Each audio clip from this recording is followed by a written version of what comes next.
Good morning. I'm Patricia Riley. Welcome to the investment meeting of the Teachers Retirement Board, October 6, 2022. I'll start by calling the roll. Brian Berge. Brian Berge for Mayor Eric Adams, present. Thomas Brown. Good morning, Patricia present. Russell Buckley. On behalf of Panel for Education Policy Chair, Dr. Angela Green, and Interim CFO, Benjamin Schambach, I am here. Allison Hirsch. On behalf of Controller Lander, I am present. Just for the record, I may have to leave early today, in which case John Dorson, my alternate, will take my place. Thank you. David Kazansky. Present. All right, and Deborah Penny. I am here. Thank you. So we have a quorum, and I will turn it over to the chair. Okay, thank you very much. Good morning, everyone. Good morning. We are going to start with the Passport Fund's August 2022 performance review. Mr. Fulvio, over to you. Thank you. Good morning, everyone. Just going to share my screen, folks. Hopefully we can see that. Okay. Actually, So we'll start out with the performance of the Passport funds for the month of August. The Diversified Equity Fund ended the month with about 15.6 billion in assets. The Balanced Fund, about $500 million in assets. And then the International Equity Fund, 200 million. Sustainable Equity Fund, just shy of $500 million. And then the index funds, which together combined for a little over 100 million in assets. We did discuss August in the last meeting. As you'll recall, we came out of July with markets performing quite well, though in the second half of August, we started to see significant volatility in market sell-off, which impacted the net performance for the month of August, as you can see here. The Diversified Equity Fund's return for the month was down 3.8%. That lagged both benchmarks by about 20 basis points, 15 to 20 basis points. In general, where we saw weaker performance, it was, though the composites themselves from an absolute return perspective were fairly close together, we saw some negative contribution from active management within the funds, both across US and non-US. Active management is a broader topic we're undergoing a review on now, which we'll be bringing to the boards likely at the November agenda. The Balanced Fund returned negative 2.2%, just slightly behind its composite benchmark. The International Equity Fund, which again, as I noted, or have noted in the past, rather similar to the International Composite of the Diversified Equity Fund, that fund as a whole was down about 3.6%. The Sustainable Equity Fund for the month of August was down 6.25%, lagging its benchmark, which was down about 4.7%. The US Equity Index Fund returned negative 3.8%, and the International Equity Index Fund returned about negative 4%. So some pretty stark numbers when you look at calendar year to date in terms of the market sell-off. It's been not only a challenging period for equity markets, which more directly impact the Passport funds, but we've also seen significant volatility in fixed income markets. And that did certainly continue through September, which I will pass it to, I'll pause there and see if there's any questions on August before we go to September. any questions for Michael? Guess we're ready. Thank you. As Mike mentioned, we did see some market sell-off and some fixed income volatility. So across the board, general theme here happens to be around inflationary concerns and central bank reaction. Best performer in the benchmark composite here was the Balanced Fund, which was down by just over 4%. But again, across the board, as we look at the Diversified Equity Fund, Hybrid Benchmark, and the Global Market Composite Benchmark, they were down about 9.5%. On the international side, we saw the International Composite Benchmark down by 10.25% as well. On the brighter side, if you look at a longer term horizon, we are still positive from 3-year onwards. So 3, 4, 5 year and beyond is still positive. However, fiscal year to date and month of September have been a negative performing months periods. Any questions? Questions? Nope. I think we are good. All right. So I guess that's it for the passport fund. So now we go into the public agenda for the pension funds. And we will start with the proposal for strategic and tactical accountability review. Steve, will that be you? Actually, Dale's and I are tag team, but I actually brought a prop today. And I want to remind everyone of the good work that was done in 2015. This is the management operations study and best practices review for the Bureau of Asset Management. This is the function report. I've actually been through it. I'm going through it again. I thought this was a great initiative and a lot of good things came out of it in terms of building a proper organizational infrastructure to support BAM. But it was much more inwardly focused, I think, than probably intended. And what we propose now, again, with your help and engagement, is to go through a new process where we're really focusing on the role of BAM, our interaction with the trustees. Are we supporting you in an appropriate way? We're working collaboratively to get the reports, the performance details that you need from us. Is there a way, organization, we can be better at servicing the needs of the trustees and the plans themselves? Engagement with the consultants. We've got wonderful consultants that I believe we can be perhaps more engaged with over time. So really a review of that relationship and how things work and how we can be better providers of services for the trustees. One of the things when I came on, I looked at providing what I refer to as service alpha. It's not just the performance, but what level of service do you provide the plan trustees and beneficiaries, which is important. We've got 5 very unique and distinct pension plans with different needs and preferences. So we want to support that. I'd like to take full credit for this new initiative, but that's not the case. It actually predates my arrival, although I'm a huge supporter. I think this makes sense. I think the timing's right as well. But this was something that Controller Lander had worked on, and Allison and I have been close partners in terms of working through this. So I'm not going to leave the Funson report here. I'll actually carry this three-pound document back home. But from a top level, that's what we're working on. And I'll leave it to Allison, maybe talk more about the details in the process. Sure, and each of you should have received the memo via email last week, and it's also in convene so that you have it. But as Steve said, part of this predated Steve, part of this, he's being modest, was all him.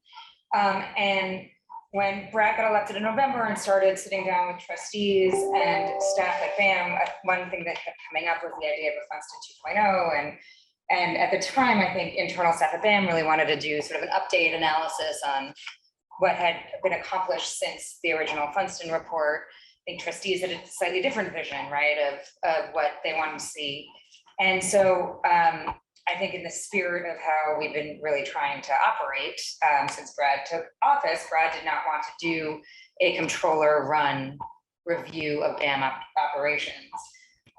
He wanted to do that in partnership with trustees, figure out how to strengthen all of the services that BAM provides and the controller's office provides, and how we all work best together, BAM consultants and trustees.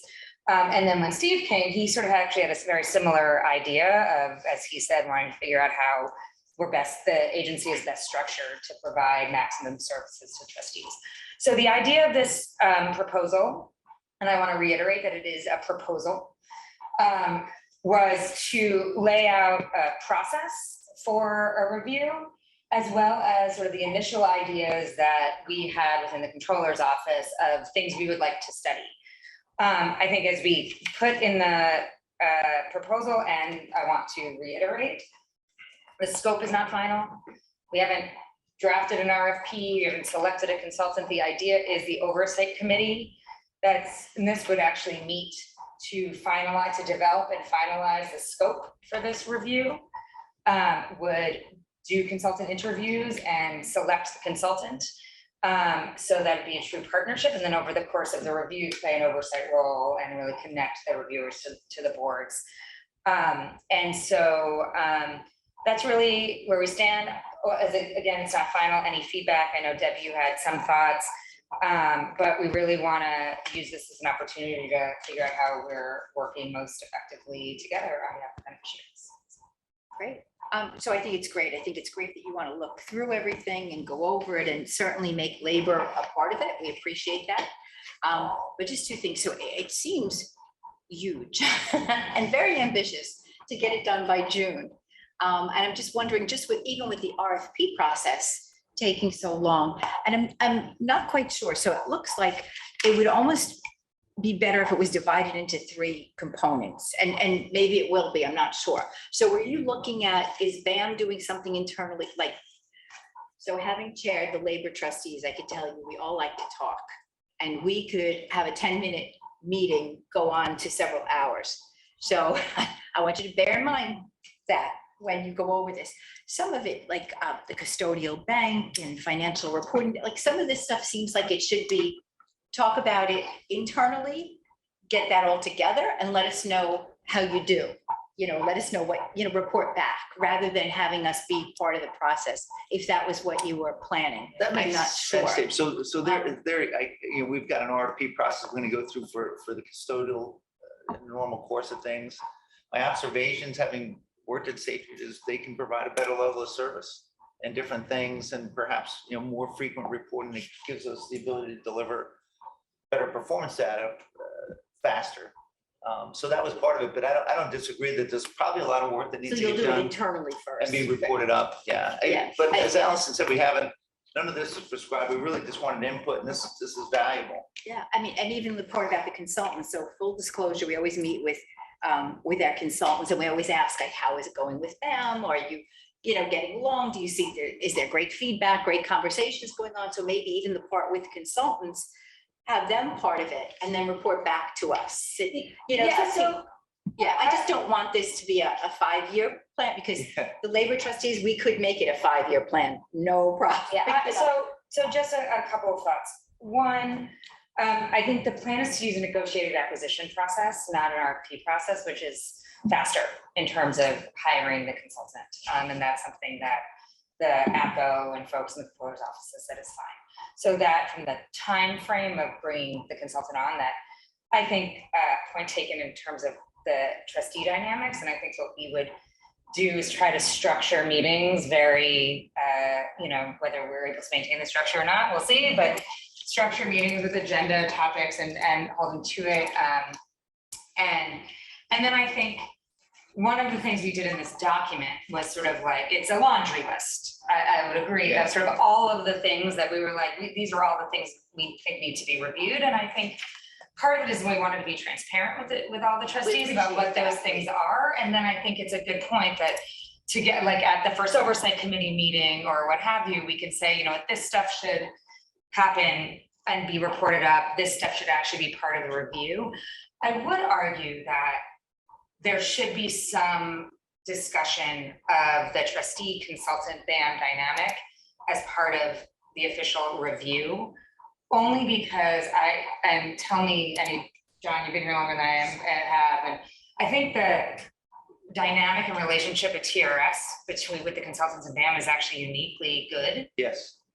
And yes, and positive, and there's much more tension at some of the, not all, but at some of the other boards between around how the BAM and the consultants and the trustees, the dynamic there.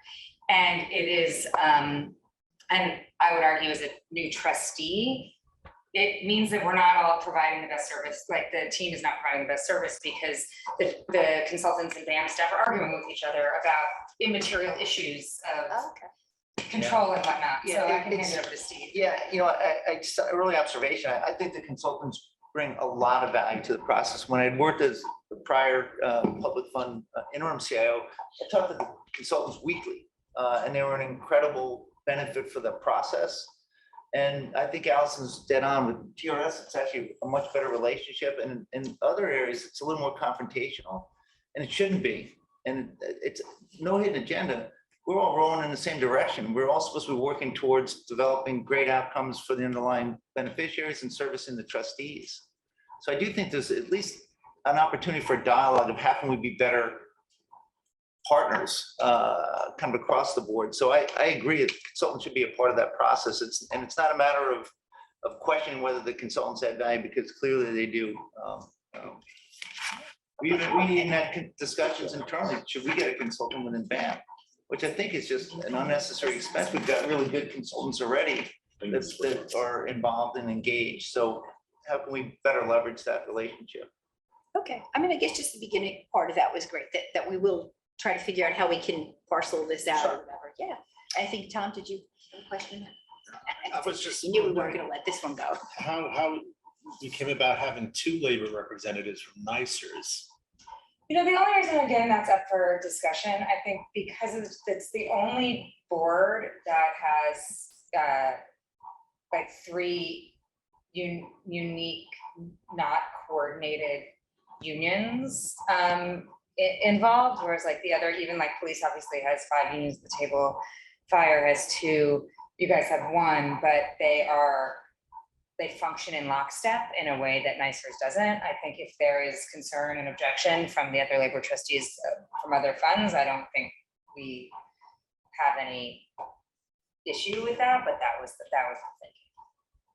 thinking. So I speak for us when we do have an issue with it. Okay, that's good to know, yeah. And only because there was something in here that mentioned that we would be, you know, at times, and I have no doubt we're gonna have consensus on everything. But and there we're will be gonna get voting, along. yeah. But just in case there is, we would appreciate it. Thank you. Maybe they would agree with it as well, just to have 1.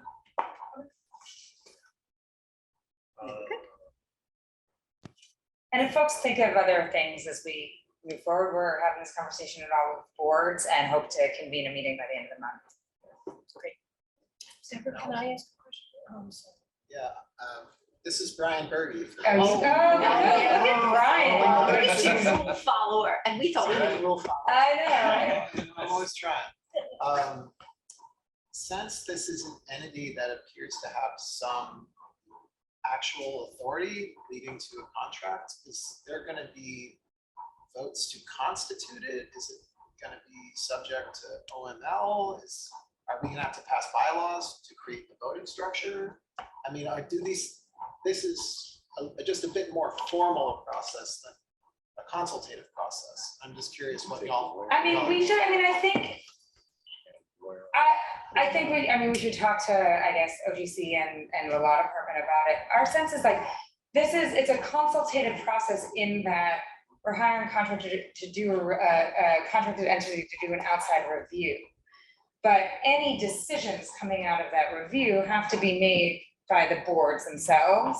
This is an oversight committee that helps guide through the process. So I don't think this oversight committee is making actual decisions in terms of like what recommendations are accepted and whatnot. I think if we get to that point and make it and the trustees all decide that that's what we do, then I think we probably need to have the boards delegate that. But for this, I don't think so. May I? Yes, you All may. eyes turned. Okay, I just want to make Yes, you sure. may.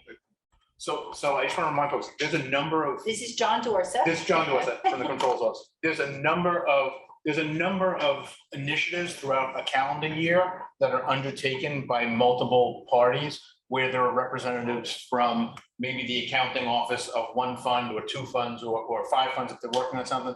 So I kind of see this functioning very similarly. There'll be representation from many different systems or 5 different systems on 1 committee, very similar to the actuaries committee, with the exception of we can't really pass anything without coming back to the board.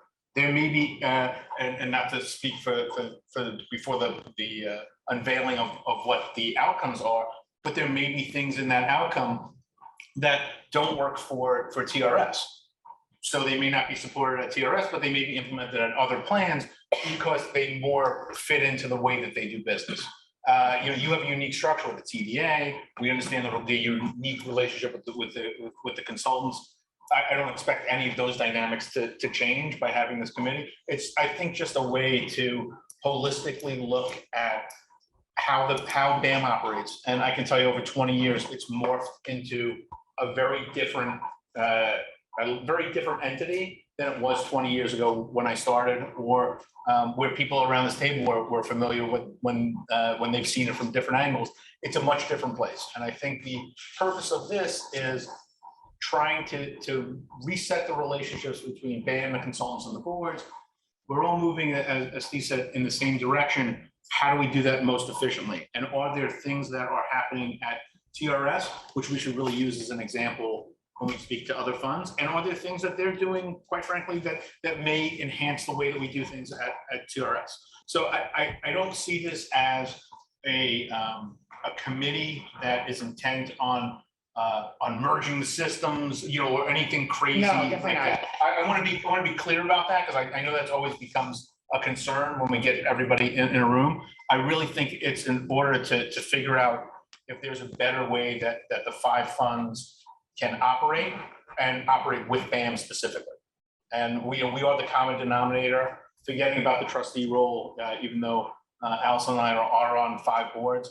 There is the piece of the investment shop that is the custodian by law, we are a trustee by law also, and we're the investment advisor by delegation. And I think that that's the important piece that we're trying to manage all 3 of those things in the most efficient way.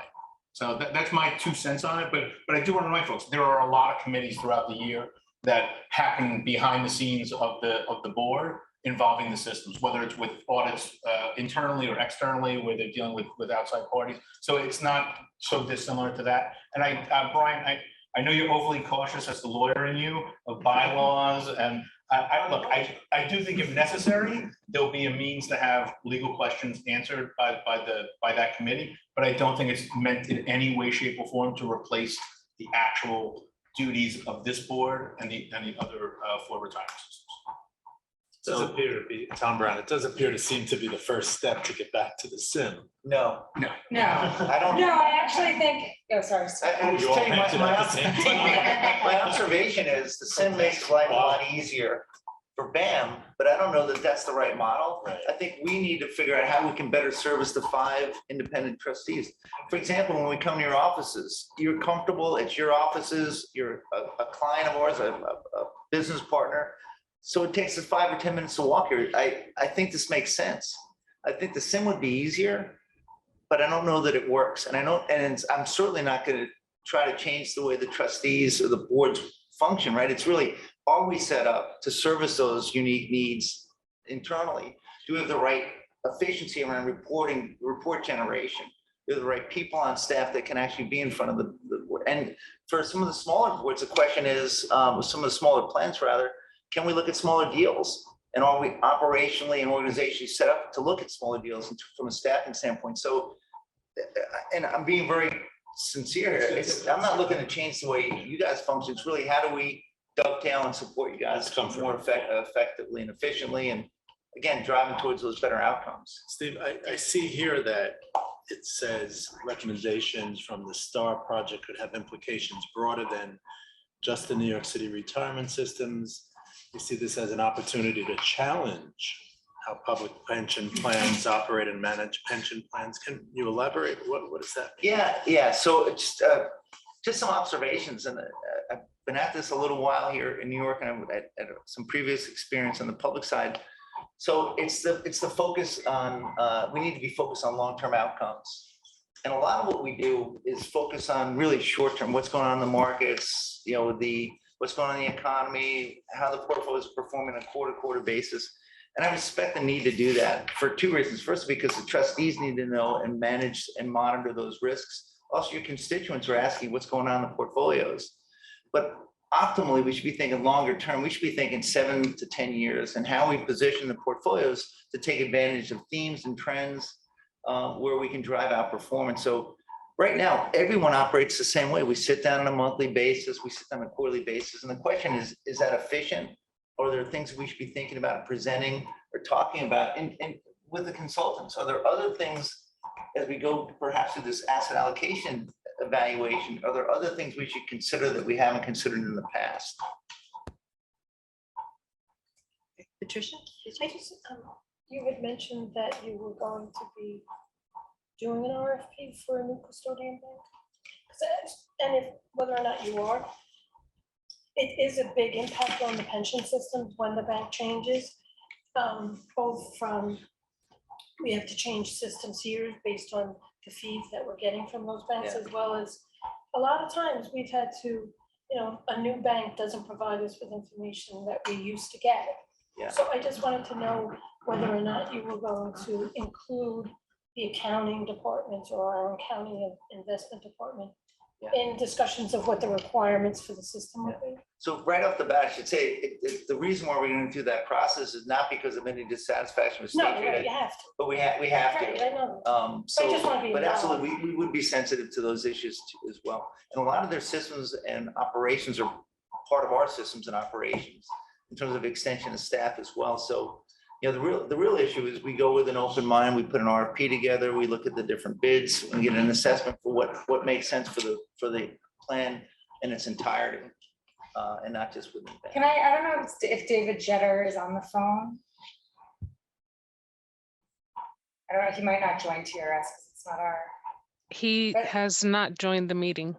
Okay, I don't know, John, I don't know if you know, in the past, what the RFP development process has been and whether it's included system accountants or not, but we can check with David, who David runs- would know. David would forgot know, more and about I the think we process would- than I ever knew. Yeah. So, Absolutely, so we can connect with David on the actual logistics of Okay. making sure the right questions are included. Thanks. Great. I'm talking, we're good, we're good. Okay, any further questions about STAR? All right, so hearing none, do I have a motion to go into executive session? So moved. Thank you, Mr. Brown. Do I have a second? Second. Thank you, Mr. Kazansky. Any questions? All those in favor, please say aye. Aye. Any opposed? Any abstentions? Okay, we're moving into executive session. Ms. Stang, would you please report out? Certainly. In executive session, we received some preliminary performance data on the pension fund. We received an update on 2 private equity programs. We received an update on a strategic partnership. We received a presentation on a private equity investment consensus was reached. We received a presentation on a real estate investment consensus was reached. Thank you very much. Does anyone have anything else for public session? Seeing none, do I hear a motion to adjourn? So moved. Thank you, Mr. Brown. Do I have a second? Second. Thank you so much. Any questions? All those in favor, please say aye. Aye. Any objections, any abstentions? We stand adjourned. Thank you, everyone.